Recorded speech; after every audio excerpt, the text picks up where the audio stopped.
셀 실버스타인의 동화 아낌없이 주는 나무가 있습니다. 그 아낌없이 주는 나무의 줄거리는 우리가 너무나 잘 알고 있는 대로 간략하게 말씀드리면 이와 같습니다. 한 소년과 나무가 있었는데 그 소년은 그 나무에 와서 쉬기도 하고 그네를 타고 즐기기도 했습니다. 그래서 소년이 나중에 커가면서 나무에게 원하는 것이 달라졌습니다. 그래서 그 소년이 돈이 필요할 때는 나무는 자신의 열매를 모두 따서 그 소년에게 주었습니다. 그리고 소년이 나중에 집을 짓고자 할 때는 자신이 그 뻗어져 있는 그 모든 가지를 다 내어주어서 집을 짓게 했습니다. 그 소년이 청년이 되었을 때에는 다른 곳으로 여행을 하고자 배를 만들려고 할 때는 자기의 온 몸을 다 내어주었습니다. 그리고 난 후에 남은 것은 거루투기, 그 밑둥만 조금 남았을 뿐입니다. 그 소년은 청년이 되고 청년이 나중에 나이가 들어서 노인이 되었을 때 지친 몸을 이끌고 다시 그 나무를 찾았을 때 그 나무는 더 이상 줄 것이 아무것도 없지만 이 거루투기가 남아있으니 여기에서 쉼을 가지라고 말합니다.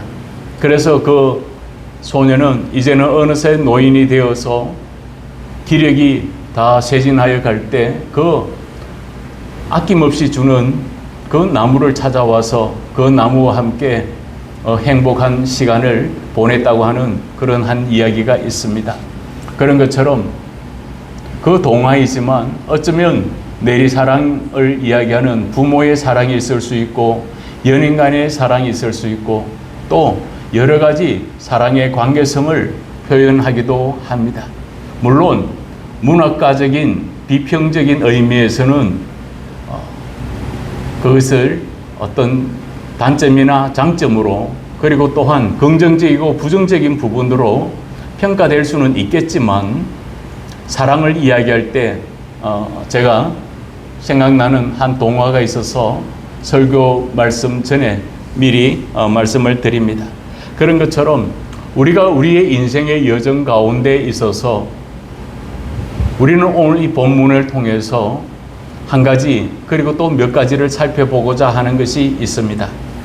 바로 첫 번째는 가속 페달을 밟아야 한다는 것입니다. 그 가속 페달이 바로 형제의 사랑입니다. 초보 운전을 할 때 당황하게 되면 가속 페달과 제어 페달을 착각할 때가 있습니다. 그래서 가속 페달을 밟아야 할 때 브레이크 페달을 밟아버리면 제동 장치를 밟아버리면 바로 뒤에서 오는 차에게 위협을 가할 수도 있고 또 사고를 일으킬 수도 있는 것입니다. 오늘 우리들이 믿음으로 살아가는 날 동안 실수로 사고로 이어지면 생명이 위태로워집니다. 히브리서 1장 1절은 하나님의 관계에서부터 시작됩니다. 옛적의 선자들을 통하여 여러 부분과 여러 모양으로 우리 조상들에게 말씀하신 하나님이 라고 이야기를 합니다. 그리고 2절에 이 모든 날 마지막에는 아들을 통하여 우리에게 말씀하셨으니 이 아들을 만유의 상속자로 세우시고 또 그로 말미암아 모든 세계를 지으셨느니라 라고 히브리서의 첫 시작은 하나님과의 관계성에 있습니다. 그런데 히브리서의 마지막 장인 이 13장에 이르러서는 인간적인 관계 그리고 또한 더 해결되어져야 할 일들이 무엇인가를 우리에게 소개하고 있더라는 것입니다. 그러면서 오늘 본문 1절에 보면 형제 사랑하기를 계속하고 라고 말하고 있습니다.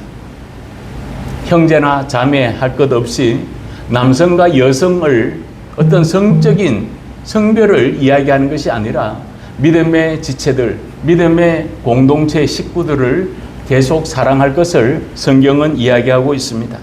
그런 것처럼 믿음의 삶의 그 부분들 속에서 힘들고 지치고 또 공부할 때 믿음을 붙들고 살아가는 인생이 있었는가 하면 때로는 너무 지친 나머지 너무 계속되는 억압과 압박과 그리고 또한 고통 가운데 있는 이들은 믿음의 삶을 놓치고 있었습니다. 그럴 때 이 히브리서 기자는 형제 사랑을 계속하십시오라고 말하고 있습니다. 하나님의 마음을 베드로가 깨달았을 때 이렇게 권면하는 부분이 나옵니다. 경건의 형제 우애를 형제 우애의 사랑을 공급하라 라고 이야기를 합니다. 그러면서 그에게 있어서 베드로가 한 번 더 권면하는 것은 이런 것이 너희에게 있어 흡족한 적 너희로 우리 주 예수 그리스도를 알기에 게으르지 않고 열매 없는 자가 되지 않게 하려니와 라고 말합니다. 그래서 믿음의 사랑이 있었는 것처럼 사랑도 때로는 굴곡이 있을 때가 있습니다. 나이가 들면 부부간에도 권태기가 있을 수 있는 것처럼 연인 간에도 바로 침체기가 있을 수가 있습니다. 그런 것처럼 믿음의 사람들에게 있어서도 때로는 믿음으로 산다고 하지만 수천 년 전에 그 인생의 여정을 이끌어갈 때 그들이 지칠 때가 있고 공고할 때가 있고 낙심할 때가 있고 좌절할 때가 있었습니다. 그래야 할 때 오늘 이 히브리서 기자가 형제의 사랑을 멈추지 마십시오라고 그렇게 권면하더라는 것입니다. 말씀드린 것처럼 히브리서 1장이 하나님과의 관계에서부터 시작되었다면 히브리서 13장에 이르러서는 바로 인간의 그 관계성을 다시 한번 위로함을 받기를 원하고 회복되기를 원하셨습니다. 그래서 십자가가 가로와 수직이 바로 만나는 것입니다. 수직적 하나님과 우리 인간의 수직적인 관계가 있는가 하면 사람과 사람 사이에 바로 수평적인 관계도 있는 것을 우리는 알게 됩니다. 그런 것처럼 인간은 누구도 상대방의 필요를 채울 수 있는 데는 한계가 있습니다. 사람의 마음을 채워주는 데도 한계가 있고 비위를 맞춰주는 데도 한계가 있습니다. 그리고 또한 내가 손해보고 다른 사람을 배려할 수는 있습니다. 그러나 배려가 점점 더 심해지면 그것이 마땅한 줄 알고 그렇게 아무렇게나 대하는 사람이 있는 것입니다. 바울사도가 로마서에 이렇게 이야기를 합니다. 사랑에는 거짓이 없나니 악을 미워하고 선에 속하라. 형제를 사랑하며 서로 우애하고 존경하기를 서로 먼저 하며 라고 말합니다. 사랑하고 우애하고 존경할 때 바로 여러분이 먼저 다가가십시오 라고 바울이 권면했습니다. 그리고 골로새서에는 이렇게 이야기를 합니다. 누가 네게 혐의가 있거든 서로 용납하여 피차 용서하되 주께서 너희를 용서하신 것과 같이 너희도 그리하고 이 모든 것 위에 사랑을 더하라. 이는 온전하게 매는 띠니라 라고 말합니다. 믿음의 사람들이 살아가는 날 동안 우리가 사람에게서 받은 상처가 있고 아픔이 있고 고통이 있을 수 있습니다. 그 관계성에서부터 이루어지는 일들이 있습니다. 그리할 때 믿음의 사람들에게 있어서 바로 계속 사랑할 것을 이야기합니다. 계속 위로해 줄 것을 이야기하고 계속 건면해 줄 것을 이야기하고 계속 섬겨가고 계속 돌봐줄 것을 성경은 이야기하고 있더라는 것입니다. 그런 것처럼 우리가 그 가속 페달을 우리는 또 밟아갈 수 있어야 합니다. 두 번째 가속 페달이 있는데 그것이 바로 나그네와 약한 자들에 대한 가속을 가지라고 이야기를 하고 있습니다. 2절에 보면 손님 대접하기를 잊지 말라. 이로써 부지 중에 천사들을 대접한 이들이 있었느니라 라고 이야기를 합니다. 손님을 대접하면서 복을 받고 그리고 또한 나이가 많이 들었지만 그러나 그가 후세를 얻게 된 것을 이 아브라함의 예를 들어서 나그네 대접한 후에 받는 복을 설명하기도 합니다. 그런데 거기에서 이야기하는 이 나그네와 그리고 또한 객으로 한정되어 있는 것이 아니라 바로 나그네는 어떤 사람이겠습니까? 낯선 곳에 가면 우리가 누구나 다 나그네가 됩니다. 서툴기도 하고 때때로는 그 문화가 맞지도 않고 외국에 같은 경우에는 주의해야 할 부분이 있습니다. 미국은 워낙 땅이 넓기 때문에 한 나라이지만 시차가 주와 주 사이에서 워낙 넓기 때문에 시차가 나는 그런 주들도 있다고 말하고 있습니다. 그래서 주의 법이 따로 있는 것을 봅니다. 그런데 오늘 이 본문에서 이야기하는 것이 뭡니까? 레위기서 19장에 이렇게 이야기를 합니다. 너희와 함께 있는 타국인을 너희 중에서 나은 자같이 여기며 자기같이 사랑하라. 너희도 애굽 땅에서 객이 되었더니라. 나는 너희 하느님 여호와니라 라고 이야기를 합니다. 오랫동안 객이 되고 오랫동안 노예 생활을 했던 너희가 자유함을 입었으니, 그리고 난 후에 광야 생활을 거치면서 가나안으로 입성하기 전까지 너희는 오랜 나그네와 객지 생활을 한 것을 잊지 말라라고 이야기를 하고 있는 것입니다. 누구나 아픔이 있고 상처가 있습니다. 그러나 그 상처와 그 아픔을 치유해 가거나, 그리고 또한 조금씩 더 회복되어 갈 때는 인간적인 어떤 말도 중요하지만 어떤 하나의 행동이 필요할 수가 있는 것입니다. 말만 앞세운다면 그것이 어떤 의미가 있겠습니까?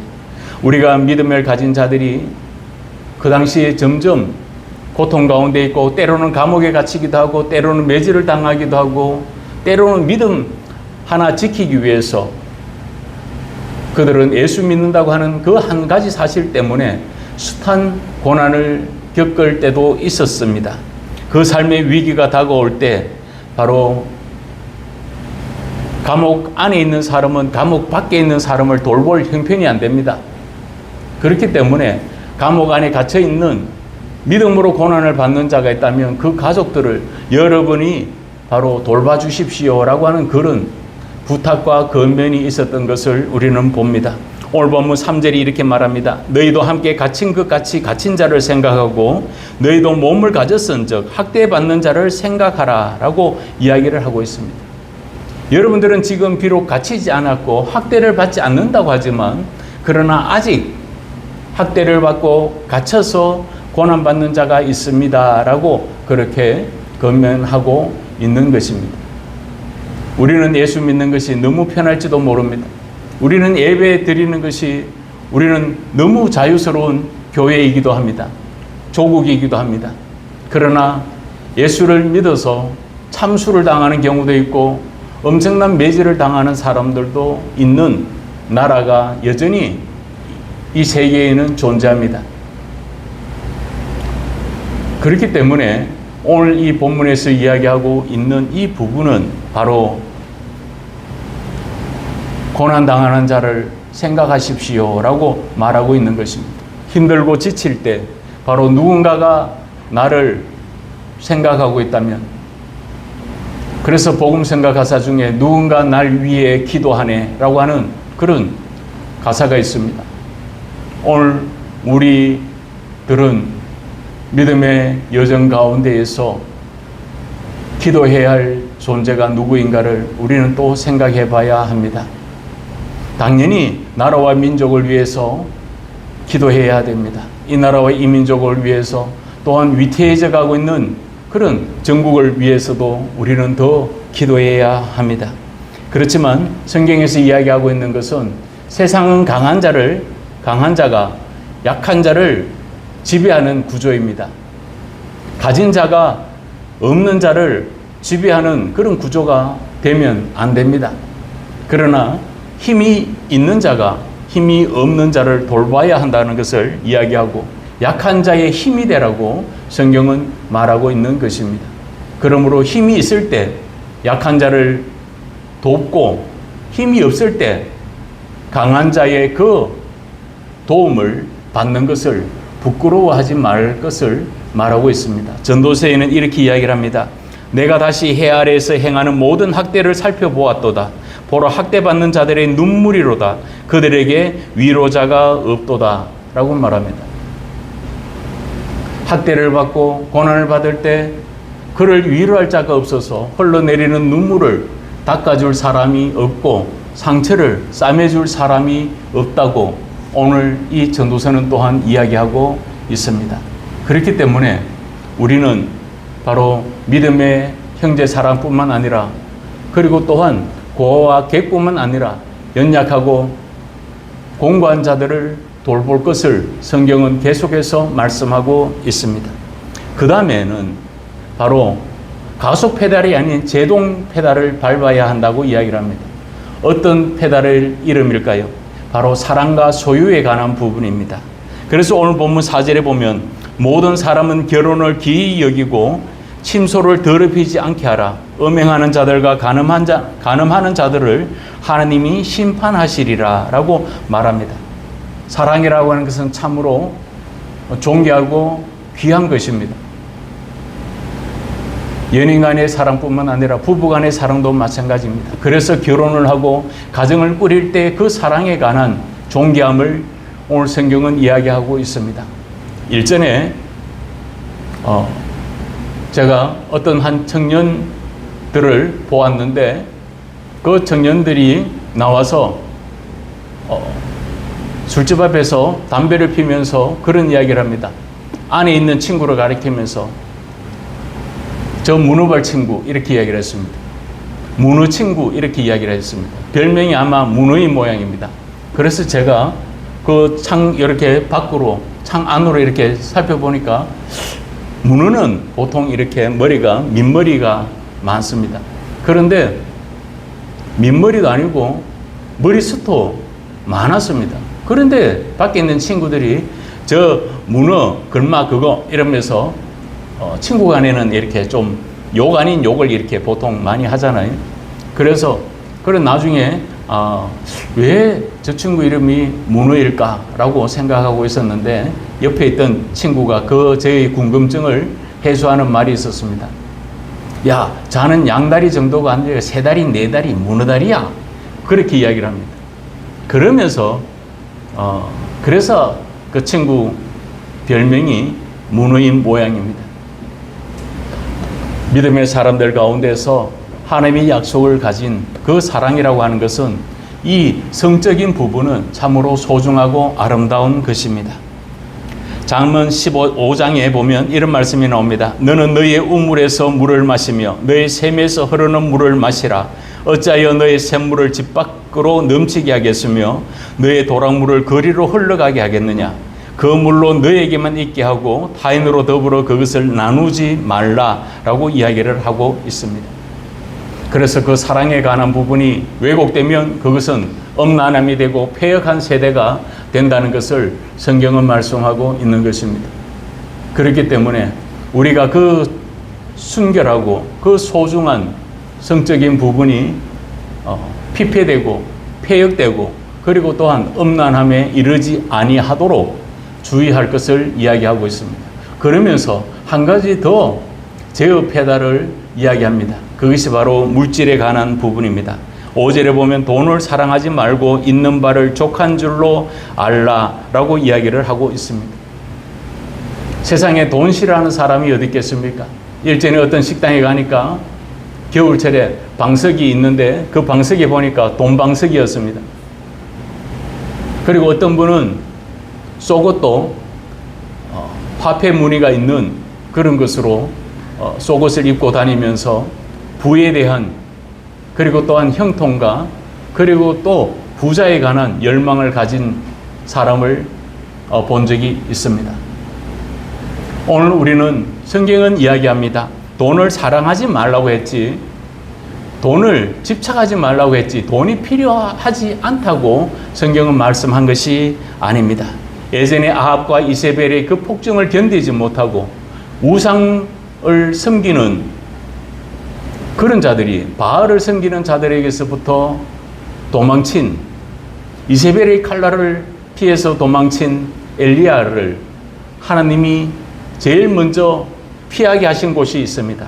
그것이 바로 열왕기상에 보면 너는 여기서 떠나 동쪽으로 가서 요단 앞 그린 시내가에 숨고라고 이야기를 합니다.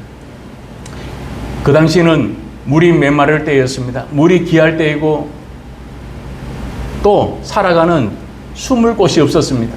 그런데 하나님께서 엘리야를 향하여서 그리 시냇가에 심으라고 이야기를 합니다. 그 시냇가가 우리 어떤 하천처럼 서울에 있는 청계천처럼 그렇게 흐르는 그런 시냇가가 아닙니다. 이제는 물이 마를 대로 말라버려서 물이 조금밖에 없는 그곳에 가서 하나님은 숨게 하셨습니다. 그리고 난 후에 그 시냇가에 그 작은 시냇가, 그 그릿 시냇가가 다 말라버렸을 때 하나님께서 다시 엘리야를 옮기시는 곳이 있었습니다. 그것이 바로 사르밧 가부의 집이었습니다. 사르밧 가부가 바로 남편과 사별하면서 자기가 막대한 유산을 받은 사람이 아니었습니다. 가보니까 사르밧 가부의 형편이 이러했습니다. 나는 떡이 없고 다만 통에 가루 한 움큼과 병에 기름 조금뿐이라 내가 나무 가지 둘을 주워다가 나와 내 아들을 위하여 음식을 만들어 먹고 그 후에 죽으리라 라고 이야기를 합니다. 그 앞에 하나님이 뭐라고 말씀하셨느냐면 너는 일어나 시돈에 속한 사르밧으로 가서 거기 머물라 내가 그곳 가부에게 명령하여 너에게 음식을 주게 하였느니라 라고 미리 종결된 부분을 이야기합니다. 결과적인 부분을 말씀하셨습니다.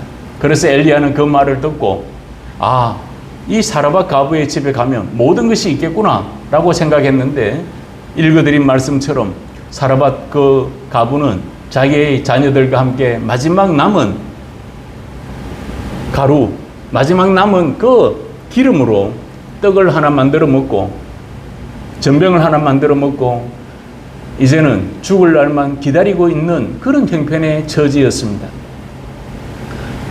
그런데도 불구하고 이 엘리야는 그곳에서 하나님의 은혜와 하나님의 사랑을 이루어 갔습니다.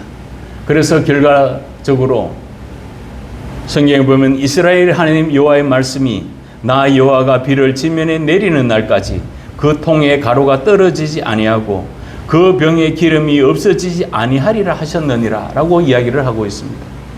지금 사르밧 가부의 형편은 그릿 시냇가의 형편은 물이 다 말라버려서 이제는 더 이상 물이 없습니다. 마실 물도 없습니다. 그리고 난 후에 옮겼던 사르밧 가부의 집에는 바로 통에 가루가 없고 병에 기름이 없었습니다.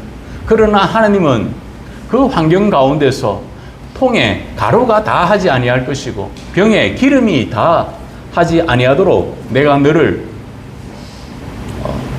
먹이고 입히리라 라고 성경은 말씀하고 있더라는 것입니다.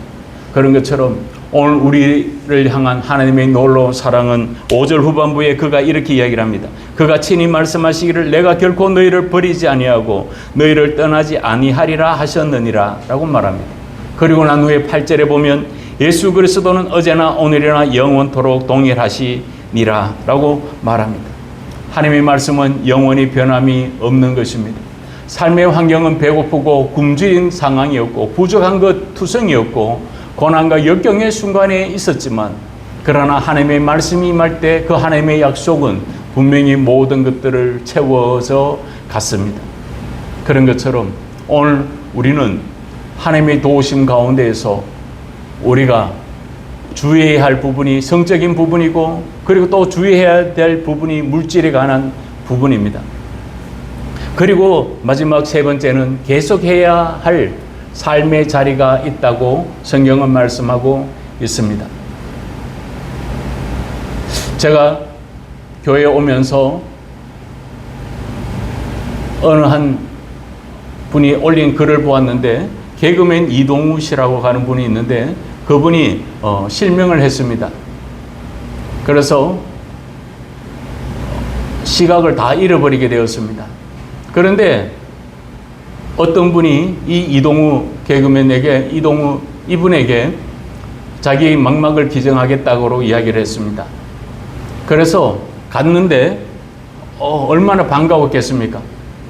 자기에게 그것을 기증할 분이 있어서 갔다가 다시 돌아왔습니다. 그리고는 아니요, 기증을 받지 않겠습니다 라고 말했습니다. 그럴 때 기자가 기증을 하겠다는데 왜 안 받습니까? 라고 말할 때 그분이 이런 이야기를 했습니다. 예, 제가 너무 기쁜 마음으로 가봤는데 제게 기증하기로 했는 분을 보니 그분은 근육병을 앓고 있었습니다. 근육병이라고 하는 것은 모든 근육이 빠져나가는 것이고 힘이 없어서 일어설 수가 없는 것입니다. 그래서 그분이 바로 10가지 중에 9개가 없고 마지막 한 가지 있는 그 시력을, 망막을 제게 제공해 주시겠다고 했는데 제가 그걸 어떻게 받겠습니까? 저는 온몸이 상하고 그분하고 반대로 온몸이 상한데 시력만 이런 상태인데 내가 9가지를 가진 제가 한 가지밖에 없는 사람의 것을 어떻게 달라고 할 수 있겠습니까? 라고 말했다는 것입니다. 그리고 난 후에 그 근육병을 앓고 있는 분과 친구가 되어서 함께 즐거운 시간을 가지기도 하고 때로는 함께 하는 그런 모습을 제가 보았습니다. 그런 것처럼 오늘 우리의 여정 가운데서 내가 없다고 해서 못하는 것이 아니고 있다고 해서 하는 것은 아닙니다.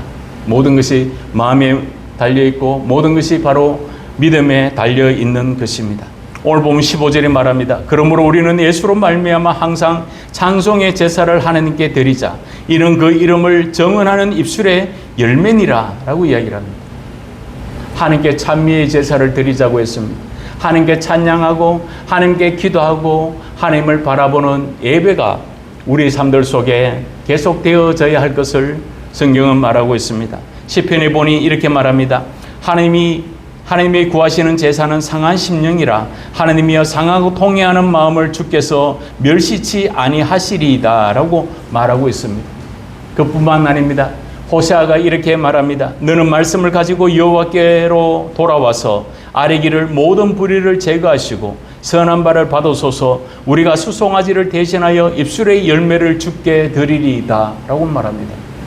하나님의 말씀을 들었던 자들이 다시 돌아왔다고 이야기를 합니다. 단순히 어떤 지리적인 위치적인 부분만을 말하는 것이 아닙니다. 흩어져 있던 마음이 하나님을 떠나 있었던 자들이 다시 하나님을 찾고 하나님을 바라보았다는 것입니다. 그래서 호세아서 14장 3절이 이렇게 말합니다. 우리가 아수르의 구원을 의지하지 아니하며 말을 타지 아니하며 다시는 우리의 손으로 만든 것을 향하여 너희는 우리의 신이라 하지 아니하오리니 이는 고아가 주로 말미암아 긍휼을 얻음이니이다 할지니라 라고 얘기를 합니다. 하나님의 사랑, 하나님의 인애, 이 헤세드를 하나님의 은혜를 다시 바라보더라는 것입니다. 그런 것처럼 우리가 하나님께 받은 이 은혜를 가지고 삶들 가운데서 어떤 분은 부족한 분이 있고 어떤 분은 조금 더 감사할 거리가 많은 사람도 있을 것입니다. 문제거리가 없는 사람이 있는가 하면 때때로는 우리 믿음의 가족들 중에서 지치고 공감을 이기지 못하는 분들도 있을 것입니다. 그래 할 때 우리가 동일하게 하나님의 거룩한 은혜를 노래해야 하는 것입니다. 예배해야 되는 것입니다. 기도해야 되는 것입니다. 그래서 감사함으로 받으면 버릴 것이 없다고 건면했던 것처럼 우리가 하나님의 약속을 바라보고 의지하며 하나님 앞에 나아갑시다. 오늘 보면 16절에 말합니다. 오직 선을 행함과 서로 나누어지기를 잊지 말라. 하나님은 이 같은 제사를 기뻐하시느니라 라고 말합니다. 믿음의 지체들에게 오늘 본문 제일 마지막 부분에서 무엇을 이야기합니까? 선을 행하는 것에 대해서 중단함이 없다고 이야기를 합니다. 선한 일을 계속해서 이루어가기를 원했고 나누어 주기를 잊지 말라라고 이야기를 하고 있습니다. 오늘 우리는 할 수 있는 만큼만 하면 됩니다. 믿음의 삶은 예전에는 그런 적이 있었습니다. 어떤 분이 부도를 만나고 고통스러워할 때 어떤 분이 11조를 가불해서 내면 그 문제가 해결될 것이라고 이렇게 말해서 그분이 잔뜩 빚을 내어서 먼저 11조를 드리고 정말 그분의 말대로 했는데 사업이 다시 회복되더라는 것입니다. 그런 경우도 있지만 그러나 11조는 가불해서 내는 게 아닙니다. 믿음으로 내는 것입니다. 내 소유의 일부가 내 소유 전부가 하나님의 것임을 고백하는 것이 11조의 정신인 것입니다. 그래서 내가 이 모든 것들을 다 가지고 있지만 이것이 하나님이 주신 것입니다 라고 고백하는 것입니다. 10의 1을 드리면서 이것을 하나님의 사역을 위해서 또 구제하고 봉사하는 곳에 쓰기를 원합니다 라고 10의 1을 드리는 것입니다. 그러면 바로 교회가 여러 가지 헌금 중에 바로 이 11조를 가지고 가난한 자, 굶주린 자, 고난당한 자를 위해서 쓰기도 하고 교회에 필요한 부분을 또 쓰기도 하는 것입니다. 우리가 왜 주일날 나와서 예배를 드립니까? 엿새 동안은 열심히 땀을 흘리고 살아라고 하나님이 말씀하셨습니다. 그러나 성경에 보면 안식일을 거룩히 지키라 라고 이야기를 했습니다. 예전에는 안식일이었지만 금요일날 예수님이 십자가에서 죽으심으로 주일 새벽에 다시 부활하셨기 때문에 예수님의 그 부활을 기념하고 예수님이 살아계시고 예수님이 우리와 함께 하심을 고백하는 것이 바로 이 주일인 것입니다. 그렇기 때문에 우리는 오늘 여기에 와서 함께 예배하고 믿음 가운데서 살아가는 것입니다. 오늘 저와 여러분들이 바로 선을 행함을 계속 이어가야 합니다. 그리고 또 나누어지기를 게을리하지 말고 우리가 그것을 또 이루어가야 합니다. 시편이 말합니다. 여호와께서 내게 관계된 것을 완전케 하실지라. 여호와여 주의 인자심이 영원하오니 주의 손으로 지으신 것을 버리지 마옵소서라고 이야기를 합니다. 여호와께서 내게 관계된 것을 완전케 하실지라. 이것이 바로 시편 기자의 고백이었습니다. 오늘 저와 여러분들은 어떤 것에 관계되어 있고 어떤 것이 허물어지고 있습니까? 어떤 것이 무너져가고 어떤 것이 또 회복되어져 가고 있습니다. 그 가운데 우리는 모든 것을 하나님께 맡기고 오늘 본문이 이야기한 것처럼 하나님은 어제나 오늘이나 영원토록 동일하신 이 하나님이 변함없는 이 하나님께서 저와 여러분들을 지켜주실 것이고 함께하여 주실 것입니다. 말씀을 맺겠습니다. 하나님의 사랑은 고장난 브레이크와 같습니다. 그렇기 때문에 멈추지 않습니다. 하나님의 사랑이 만약에 멈춰버렸다면 어떻게 되었겠습니까? 우리는 구원을 받지 못했을 것이고 천국을 알지 못했을 것이고 복음을 듣지 못하였을 것입니다. 그렇기 때문에 이 하나님의 중단되지 않는 이 사랑을 수많은 선교사님들을 통해서 이 나라와 이 땅에 피뿌림이 있고 눈물 흘림이 있고 또 그들의 헌신과 섬김을 통해서 이 대한민국이 하나님의 거룩한 은혜 앞에 나아오게 되는 것입니다. 예전에 어떤 한 선교사님이 그렇게 일기장에 써내려갔습니다. 유언과 같은 그 고백이 하나님, 이 조선의 사람들은 저를 귀신 보듯이 봅니다. 파란 눈을 가진 귀신이라고 여기고 저를 괴롭히고 저를 또 고통스럽게 합니다.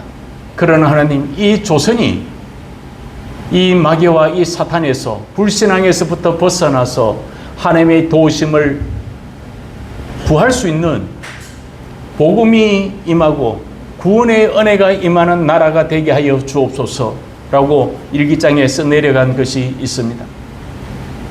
그래야 할 때 하나님은 수많은 믿음의 사람들을 통해서 이 나라와 이 민족이 복음을 접하게 되고 오늘 저와 여러분들이 구원의 은혜 가운데 거하고 우리가 믿음의 자녀가 될 수 있었던 것입니다. 그런 것처럼 오늘 저와 여러분들이 형제 사랑 뿐만 아니라 갇힌 자와 또한 고통당하는 자를 돌아볼 것을 성경은 말했습니다. 사랑에 대한 부분을 이야기했습니다. 돈에 관한 부분들을 이야기합니다. 그리고 예배에 관한, 찬미에 관한, 찬양에 관한 부분들을 이야기합니다.